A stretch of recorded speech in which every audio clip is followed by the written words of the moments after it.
In today's video, I'm going to teach you how to upload a Photoshop file to Google Slides. Now, if you've ever found yourself working on a project that involves both Photoshop and Google Slides, you know that they don't natively play well together, with Photoshop files having that .psd extension, while Google Slides requires a format it can recognize right off the bat, like PNG or JPG. But worry not. I'm here to guide you through a straightforward process that will bridge this gap and ensure your graphics look just as stunning in your presentation as they do in Photoshop. Let's kick things off by heading over to Photoshop. Once you've opened your desired Photoshop file, we're going to export it into a format that Google Slides can handle. Navigate to the top menu and click on File. From the drop-down, select Export, then Export As. Alternatively, you might see Files Save As, which can also lead you to where you need to be. Here's where the magic happens. You'll want to select either PNG or JPG as your file format. Now, a quick tip. If your image has sharp lines or any transparency, PNG is usually the best option. On the other hand, JPG is perfect for photographs or images that incorporate smooth gradients. Don't forget to choose a destination on your computer where the exported file will be easy to find later. Once you've saved your image, you have the option to upload it to Google Drive.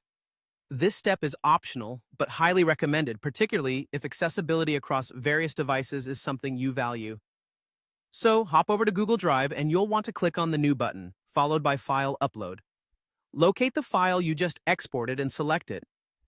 This not only keeps everything organized, but also ensures you can access your image anytime, anywhere, which is really handy if you're planning to collaborate on the presentation. Now, moving on to the final step, bringing that image into your Google Slides presentation.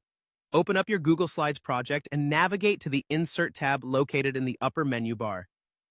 By hovering over or clicking on the image option, you'll see a couple of choices pop up. If you want to upload straight from your computer, go for the Upload from Computer option. If you decided to stash your file in Google Drive after exporting it, then From Drive will be your selection. Once you've located your image, insert it into the desired slide. After placing the image onto your slide, you'll probably need to adjust its size and position. You can do this by clicking on the image and dragging the corners to resize, or by clicking and dragging the image to reposition it to your liking within the slide. Remember, the goal is to integrate this image seamlessly into your presentation's design. And that's it. Simple, right? By following these steps, you can easily insert high-quality images from Photoshop into Google Slides, adding that extra professional touch to any presentation. Thanks for tuning in and happy presenting!